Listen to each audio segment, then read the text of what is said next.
আসসালামু আলাইকুম, সবাইকে স্বাগত। প্রিয় শিক্ষার্থী বন্ধুরা, আজকে আমি এই যে এইচএসসি আইসিটি বিষয়ের তৃতীয় অধ্যায় ডিজিটাল ডিভাইস অর্থাৎ লজিক গেট সম্পর্কিত এক্স নর গেট বলতে কি বুঝি, এক্স নর গেটের বিস্তারিত ব্যাখ্যা বর্ণনা করার চেষ্টা করব। তো অনেক সময় এই প্রশ্নটি এক্স নর গেট সম্পর্কে বিস্তারিত বর্ণনা করো এরকম না বলা থেকে অন্যভাবে আসতে পারে পরীক্ষায়। কিরকম? এই যে উপরে আমি একটা চিত্র অঙ্কন করেছি, লক্ষ্য করি।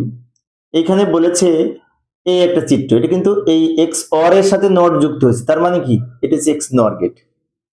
এরকম চিত্র দিয়ে অনেক সময় উদ্দীপকে বলা থাকে এই চিত্রের আলোকে লজিক গেটটি ব্যাখ্যা করো, বর্ণনা করো। তার মধ্যে তখন তোমাদের বুঝে নিতে হবে যে এটা কিসের লজিক গেটের চিত্র। এটা অবশ্যই এক্স নর গেট। কিভাবে এক্স নর গেট?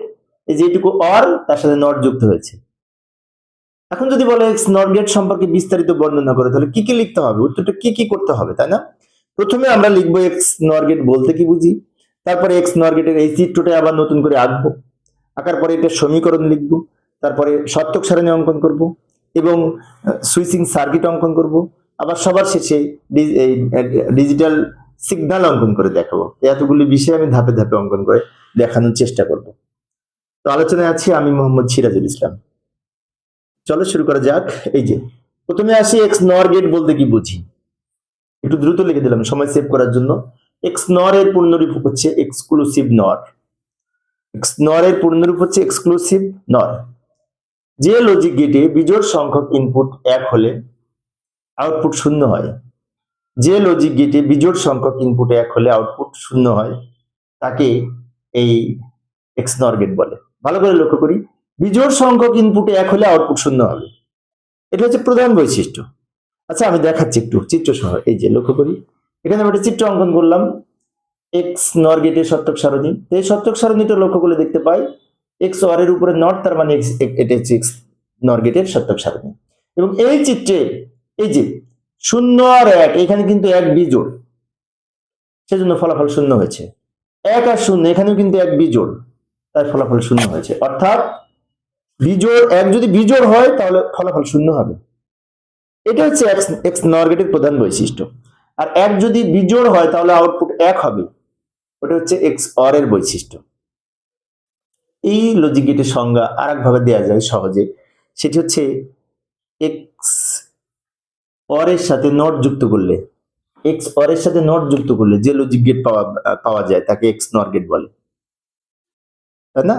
এভাবে করলে হয়, কিন্তু ওইভাবে চেনা আবার মুশকিল হয়। এক্স নর গেটের যদি সত্যক সারণী থাকে, অনেক সময় সত্যক সারণীর আলোকে আবার লজিক সার্কিট অঙ্কন করতে বলে, তখন আমাদের বুঝতে সমস্যা হয়।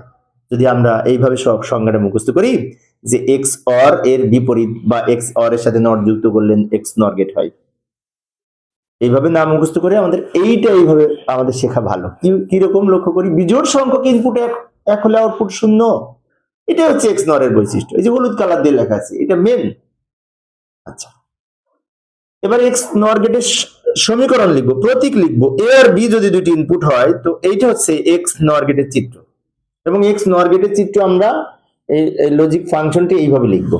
ভালো করে লক্ষ্য করি, এ আর বি দুইটি ইনপুট হলে ওয়াই যদি আউটপুট হয়, তাহলে ওয়াই সমান এ এক্স অর বি তার উপরে নট। এ এক্স, এটা এক্স অর এর প্রতীক, কিন্তু এ এক্স অর বি তার উপরে নট। এটাকে আমরা পড়বো এইভাবে, এ এক্স নর বি। অনেকে আবার এইভাবে পড়ে এ এক্সক্লুসিভ নর বি, এইভাবে পড়ে, সমস্যা নেই, এভাবে পড়লেও হবে। তবে উত্তম হচ্ছে এ এক্স নর বি বলাই উত্তম, কারণ এটি এক্স নর গেটের সমীকরণ। এখন এর সত্যক সারণীটা কিভাবে তৈরি হলো এটা আমরা দেখবো। যাই, এটার একটা বিষয় বলে থাকি, এই এ এক্স অর বি এর উপরে যদি নট থাকে, ওইটার একটা বিভাজন উপপাদ্য আছে যেটি মৌলিক গেট দ্বারা বাস্তবায়ন করতে চাই।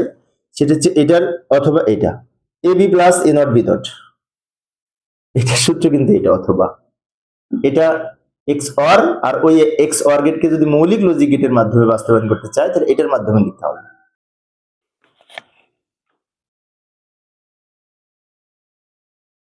তো এবার আমরা যদি এক্স নর গেটের সত্যক সারণী অঙ্কন করি, তো সত্যক সারণীর চিত্র অঙ্কন করলাম। এ বি যদি ইনপুট হয়, তাহলে এখানে হবে এ এক্স নর বি। মনে করি ওয়াই হচ্ছে আউটপুট, তো ওয়াই সমান এ এক্স নর বি হবে। এখন এখানে তো 0 থেকে 3 এর মান হবে, 0 1 2 এর বাইনারি, 3 এর বাইনারি আসে, এগুলো 0 দ্বারা পূর্ণ করে দিব। এগুলো কিভাবে লিখলাম লক্ষ্য করি, শূন্য থেকে 3-এর বাইনারি লিখতে হয়। শূন্যের বাইনারি 0, 1-এর বাইনারি 1, বামের শূন্য তো দাম নেই, 2-এর বাইনারি 10, 3-এর বাইনারি 11। আর আমরা যদি মুখস্থ করে লিখতে চাই তাহলে 2টা 0, 2টা 1, 0 1 0 1, এভাবে আমরা বুঝে লিখতে পারি। এদিক থেকে একটা 0 একটা 1, একের ডাবল 2 মানে কি 2টা 0 2টা 1, এভাবে বুঝে লেখা বা মুখস্থ করে লেখা। কিন্তু প্রকৃতপক্ষে বোঝার বিষয় হচ্ছে 0 থেকে 3-এর বাইনারি, 0 থেকে 3-এর বাইনারি। 0 থেকে কেন 3-এর বাইনারি? 0 থেকে 3 পর্যন্ত 4টা প্রতীক, 4টা সংখ্যা বা অঙ্ক। এবার আমরা কি করব? এটা আউটপুট লিখব। আউটপুটের মনে আছে বৈশিষ্ট্য কি বলা ছিল? বৈশিষ্ট্য বলা ছিল বিজোড় সংখ্যক ইনপুট 1 হলে আউটপুট 0। যদি এখানে 1 বিজোড়, এখানে 0 হবে, এখানে 1 বিজোড়, এখানে 0 হবে, বাকিগুলি 1 হবে। ভালো করে লক্ষ্য করি, যেখানে 1 বিজোড় ওইখানে 0 হবে, বাকিগুলি অন্যথায় 1 হবে। এই যে এখানে 1 বিজোড়, এখানে 0 হয়েছে, এখানে 1 বিজোড়, এখানে 0 হয়েছে, এখানে বিজোড় না, এই যে জোড়া আছে তাই 1 হবে, এখানে জোড়া আছে তাই 1 হবে। অর্থাৎ 1 যদি বিজোড় থাকে তাহলে ফলাফল 0, এটাই মনে রাখতে হবে। মাঝখানে 2টা 0 হয় যদি 2 ইনপুট বিশিষ্ট হয়। এটা হচ্ছে এক্স নর গেটের 2 চলক ব্যবহার করে সত্যক সারণী। এখন যদি 3 চলক ব্যবহার করে এক্স নর গেট উপস্থাপন করি তাহলে কি হবে? 3 চলক ব্যবহার করে মনে করি y সমান ax নর bx অর c নর c, ax নর bx নর c, এটার মাধ্যমে যদি উপস্থাপন করি a b c, তিনটা দ্বারা আমরা x এই নর গেট উপস্থাপন করলাম, তাহলে y সমান হবে এই টোটালটা 3 চলক ব্যবহার করে x নর গেট, a b c 3টে ইনপুট, x নর গেট অঙ্কন করলাম, x অর এর সাথে নট যুক্ত করে। এটাকে দিয়ে যদি সত্যক সারণী অঙ্কন করতে বলে তাহলে কি করব? সত্যক সারণী অঙ্কন করতে বললে এই যে আমরা এখানে সত্যক সারণী অঙ্কন করে দেখাচ্ছি, a b c R y সমান ax নর bx নর c, তাই না? আচ্ছা, এখানে 3 ইনপুট হলে 8টা বিন্যাস হয়।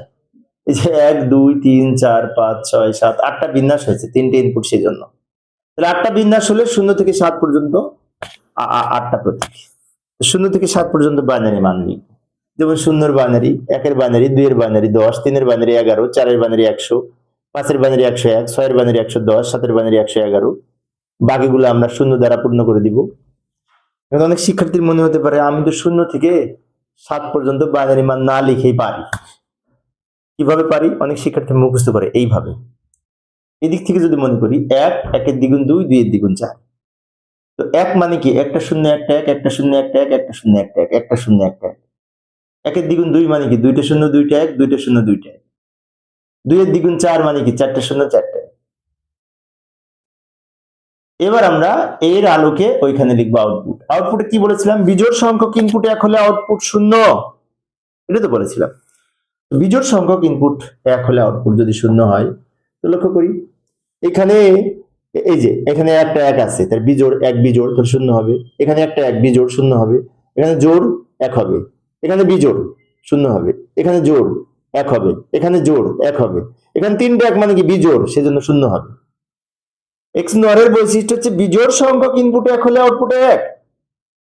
যে 1 কোথায় কোথায় বিজোড় আছে? যে লাইনে একটা 1 সেটা বিজোড়, আর যে লাইনে 3টা 1 সেটা বিজোড়। যেমন এই লাইনে একটা 1 বিজোড় তাই 0 হয়েছে, এই লাইনে একটা 1 তাই 0 হয়েছে, এই লাইনে একটা 1 তাই 0 হয়েছে, এইখানে আবার 3টা 1 0 হয়েছে, 3টা 1ও বিজোড়। এটা একটু মনে রাখবো। এই হচ্ছে আমাদের সত্যক সারণী। এবার আমরা সুইচিং সার্কিটটা দেখবো এই ধরনের।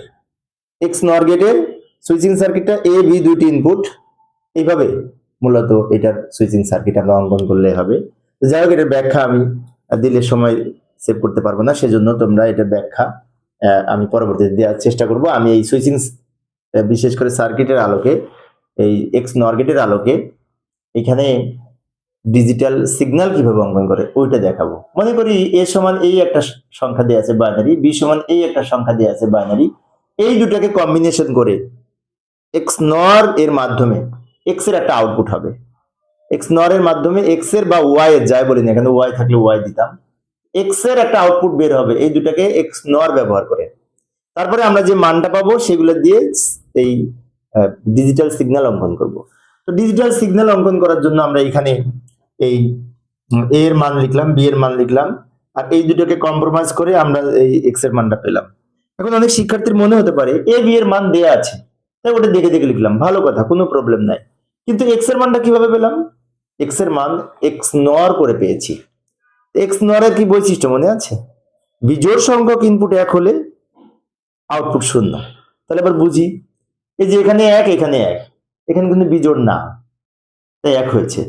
এখানে 0 এখানে 0, এখানেও বিজোড় না, জোড়া আছে, তার মানে বিজোড় না, সেজন্য 1 হয়েছে। বাট এইখানে উপরে 1 নিচে 0, তো 0 আর 1 মানে কি 1 বিজোড়, এক লাইনে একটি মাত্র 1 থাকলে বিজোড়, সেজন্য 0 হয়েছে। এখানে 1 উপরে 0, তাহলে এখানেও কিন্তু বিজোড়, তাই 0 হয়েছে। 1 0, এটাও বিজোড়, তাই 0 হয়েছে। অর্থাৎ 1 যদি বিজোড় হয় তাহলে আউটপুট 0 হবে, আর 1 যদি জোড় হয় বা 0 যদি জোড় হয়, 1 যদি বিজোড় না হয় তাহলে আউটপুট 1 হবে। যেমন এই লাইনে 1 বিজোড় না, বিজোড় না, তাই 1 হয়েছে। এখানে 1 বিজোড় না, তাই 1 হয়েছে। আমি আবার বলছি, 1 1 কখন বিজোড় হবে? যখন একটা 1 অথবা 3টা 1, সেই ক্ষেত্রে 1 বিজোড়। এখন এর আলোকে আমরা এখানে তরঙ্গ আকৃতি অঙ্কন করব। কিভাবে তরঙ্গ আকৃতি অঙ্কন করব? ডিজিটাল সিগন্যাল অঙ্কন করব। তো ডিজিটাল সিগন্যাল সবসময় 0 এবং 1 অবস্থান করে। যেমন এটা দিয়ে যদি আমি অঙ্কন করি, 1 মানে কি সিগন্যালটা উপরে আছে, 0 মানে সিগন্যালটা নিচে নেমে আসলো, আবার 1 সিগন্যালটা উপরে চলে গেছে, আবার 0 মানে কি সিগন্যালটা নিচে এসছে, আবার 1 সিগন্যালটা উপরে গেছে। এই ভালো করে লক্ষ্য করি, এখানে 1 সিগন্যাল উপরে আছে, 0 নিচে চলে এসছে। আশেপাশে এই দাগগুলো আমরা কাউন্ট করবো না, আমরা মূলত কাউন্ট করবো উপরে আর নিচে। 1 উপরে গেছে, 0 নিচে এসছে, 1 উপরে গেছে, 0 নিচে এসছে, আবার 1 মানে কি আবার উপরে উঠে গেছে।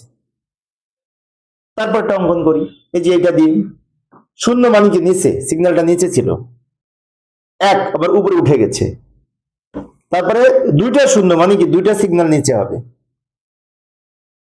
আবার 1 উপরে উঠে গেছে। আবার বলছি, 0 মানে কি সিগন্যাল নিচে, 1 উপরে, আবার 2টা 0 দুইবার নিচে, হালকা দাগ দিয়েছে, আমরা ডিস্টেন্স মেনটেন করার জন্য এটা হালকা দাগ দিয়েছি। 1 মানে আবার উপরে সিগন্যালটা উঠে গেছে। এবার এখানে আসি, 3টা 0 মানে কি 3টা নিচে, 3টা নিচে, তাই না? এবার 2টা 1 মানে কি 2টা উপরে। এই হচ্ছে, আমরা এখন চারিদিকে বাউন্ডারি দিয়ে দিতে পারি, চারিদিকে বাউন্ডারি দিয়ে দিতে পারি। ভালো করে লক্ষ্য করি, 1 সিগন্যালটা উপরে ছিল, 0 নিচে, 1 উপরে, 0 নিচে, 1 উপরে। তারপরটা লক্ষ্য করি, 0 নিচে, 1 উপরে, 0 0 নিচে নিচে, 1 উপরে। এইভাবে আমরা ডিজিটাল সিগন্যাল অঙ্কন করতে পারি। তো প্রিয় শিক্ষার্থী বন্ধুরা, এই ছিল আজকের আলোচনা। তো কোনো প্রশ্ন যদি এক্স নর গেট বিস্তারিত বর্ণনা করতে বলে, সেখানে আমরা চেষ্টা করব সংজ্ঞা, এক্স নর গেটের চিত্র, এক্স নর গেটের সত্যক সারণী, এক্স নর গেটের সুইচিং সার্কিট এবং এক্স নর গেটের ডিজিটাল সিগন্যাল, সবগুলি লেখার চেষ্টা করবো ইনশাল্লাহ। তাহলে 4 মার্ক যদি আসে 4 মার্ক পাবো। আর যদি 3 মার্ক বলে তাহলে আমরা যে কোনো নিচ থেকে ওই যে সুইচিং সার্কিট অথবা এইটা যে কোনো একটা স্কিপ করতে পারি। আশা করি তোমরা এখন পারবে। প্রিয় শিক্ষার্থী বন্ধুরা, এই ছিল আজকের আলোচনা। শিক্ষার্থীদের অনুরোধে আমি অল্প অল্প করে আলোচনা করি, যাতে শিক্ষার্থীরা বোরিং ফিল না করে। পরের ক্লাসটি দেখার আমন্ত্রণ রইল। খোদা হাফেজ। ও পরের ক্লাসে এই এক্স নর গেটকে ন্যান দ্বারা, নর দ্বারা, মৌলিক লজিক গেট দ্বারা কিভাবে বাস্তবায়ন করতে হয় ওটা দেখাবো। ধন্যবাদ সবাইকে।